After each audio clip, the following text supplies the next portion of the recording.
This is Late Night Health. I'm Mark Alyn.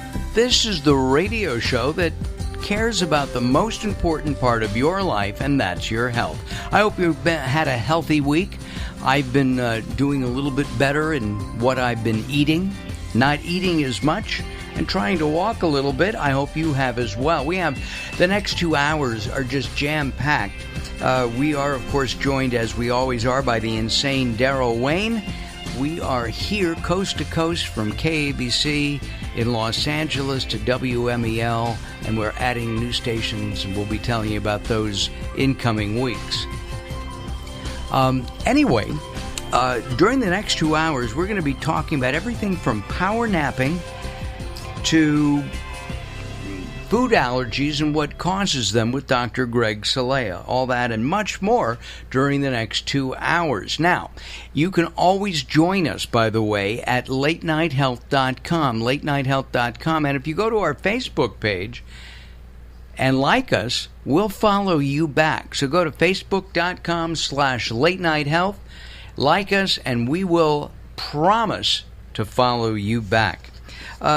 Earlier this week, or maybe last week, there was a new study that was released, and we'll find out about that in a second, as we are joined by Dr. Victoria Richards. She's an associate professor of medical sciences at the Frank H. Netter Medical School of Medicine at Quinnipiac University in New York, in Connecticut, right?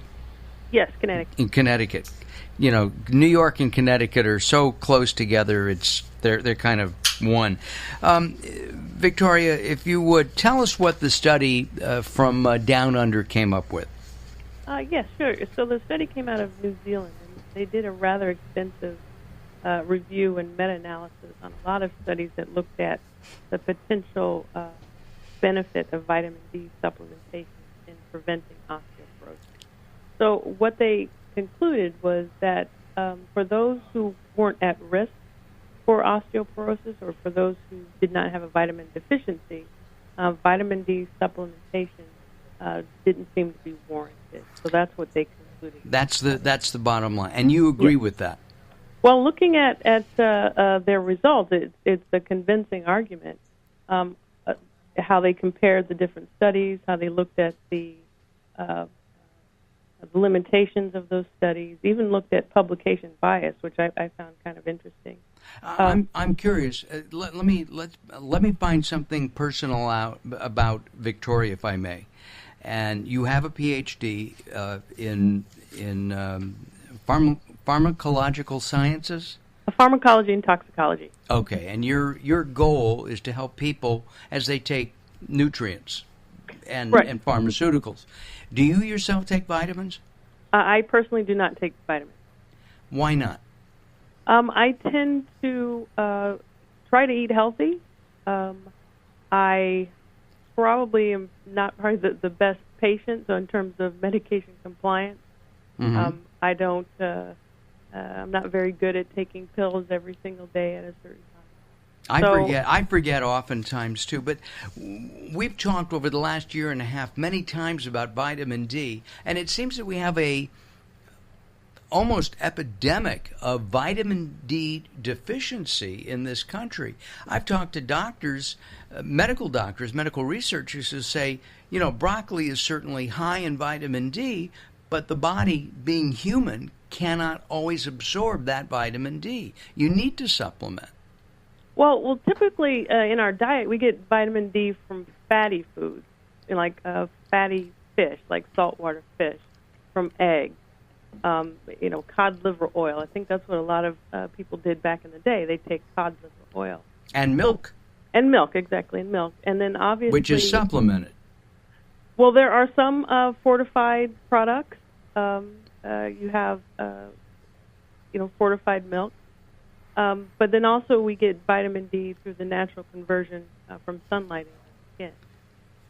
So in terms of having an epidemic of vitamin D deficiency, according to most experts, most healthy Americans are within that consensus range. But at the same time, we're supposed to stay out of the sun. We sit on, even even baby boomers are sitting watching TV. They're not working out. They're not exercising. They're playing video games or watching movies or whatever it is that people do. My point is that it seems to me that supplementation as a consumer would be something I would want to do to make sure that I do have enough vitamin D, because the downside of low vitamin D are astronomical. I mean, in addition to osteoporosis, it's been tied to some serious diseases. Well, particularly with osteoporosis, the link has to do with calcium. So vitamin D is essential for the absorption of calcium. And the issue that these authors discuss in the paper is that when you look at supplementation to prevent osteoporosis, it's the calcium, it's not the vitamin D. I thought they worked, in cooperation with each other, that vitamin D was better absorbed and calcium as well, when calcium, magnesium, and vitamin D were all, combined together. So calcium, the absorption of calcium is dependent on vitamin D. So you need vitamin D to absorb the calcium, and it's the calcium that is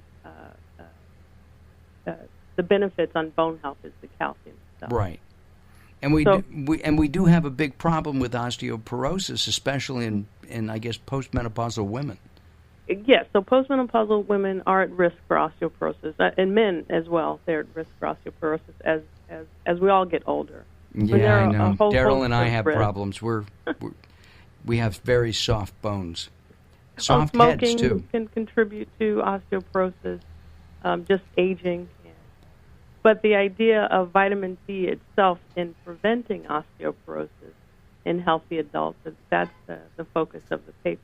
Right. But again, when you're talking about vitamin D deficiencies, which would be a diagnosis by a physician, then vitamin D supplementation is warranted. So it's warranted in the presence of vitamin D deficiency. In other words, if you need calcium to make strong bones, like Wonder Bread used to say, you need that vitamin D to help with the absorption, to make it bioavailable. Well, yeah. So you're talking about two different issues. So people can have low calcium levels, and they can have low vitamin D levels. So if you want to supplement vitamin D, the studies and the recommendations is if you have a deficiency in vitamin D, then vitamin D supplementation. I'm sorry, go ahead. No, I was just going to say in terms of the studies for osteoporosis, it's the calcium that is linked to bone health. Right.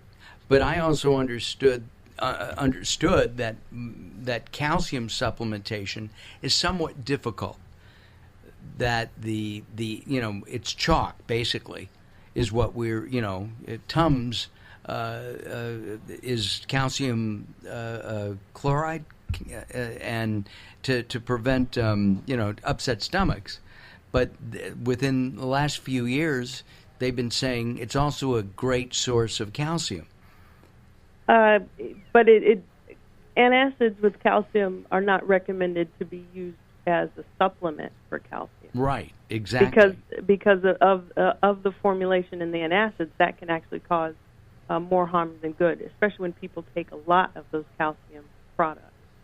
Let's be positive. Are there things that people can do, in your opinion, to maintain bone health? From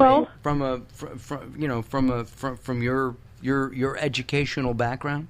Well, from my perspective, for healthy adults, there are ways to promote bone health. Obviously, eating properly, exercising, not smoking, not abusing alcohol.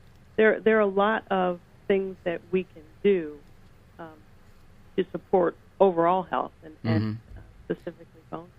And what about exercise? Is that one of the things that helps with bone health? Yes, exactly. So, and particularly with osteoporosis, that's one indicator that with increased weight-bearing exercise, that tends to offer some preventative measures, particularly in postmenopausal women, so that weight-bearing exercise. There's got to be a reason that once somebody breaks their hip after a certain age, after, say, 65 or 70, I don't know the research on this, but I know that after that age, you break your hip, you're done for. It's the beginning of the end. And it's because of soft bones. I mean, they fall, whatever happens, the hip goes, and that's the beginning of the end. Yeah, in older people, and as like we were talking before, vitamin D levels as we age just tend to go down. That's part of the aging process. So the recommendations for older people are quite clear in terms of vitamin D supplementation. So, older than 70, then there's a recommended dose. That's getting closer and closer, Victoria. Can we raise that to, say, 80 or 85? It won't scare me as much. That's something for another body to weigh in on, to increase that age. But the current recommendation is about 70 years. Got it. Hey, listen, Victoria, I appreciate your joining us today. If you want to see a picture of Victoria and find out more about her, you can go to our website, latenighthealth.com. Click on the guest tab. Under B, you'll find Victoria, her pretty picture, and it will even show you Quinnipiac University. Victoria, thank you very much for joining us on Late Night Health. Well, thank you very much, Mark. Okay, thanks a lot. All right, coming up next, we're going to talk with Cara Welch. Cara is going to talk to us as a spokesperson from the Natural Products Association. This is Late Night Health. Dr. Greg Salea offers a revolutionary program of health consulting designed to give you back your life. You can achieve ultimate health. Dr. Salea is available to help you. Call now to schedule your free 15-minute phone consultation. Call 805-371-6144. A doctor with more than 25 years' experience in treating and helping patients, Dr. Salea has a master's degree in nutrition and is a certified nutritional specialist, which is the highest standard of nutrition competence, and is the distinction of being a diplomat of the American Clinical Board of Nutrition. He offers a specialized consulting program working with people from all across the country. Call now to schedule a free 15-minute phone consultation. Call 805-371-6144. That's 805-371-6144 for your free 15-minute consultation with Dr. Greg Salea. That's 805-371-6144 or visit drsalea.com. If you've been injured in a car accident, been bitten by a dog, slipped or fallen, or have had any kind of accident, you may be entitled to compensation. You need legal representation. You should meet one of the caring attorneys at the California Accident Injury Center. With more than 25 years' experience, the friendly and knowledgeable attorneys are available to meet with you to discuss your accident and injuries with no cost or obligation. Call now 877-829-2529 to schedule your free consultation. That's 877-829-2529. You should meet with an attorney from the California Accident Injury Center immediately to learn about your rights, potentially protect your interests, and gain access to compensation that may be yours. Call the California Accident Injury Center now to find out more. Call 877-829-2529. That's 877-829-2529.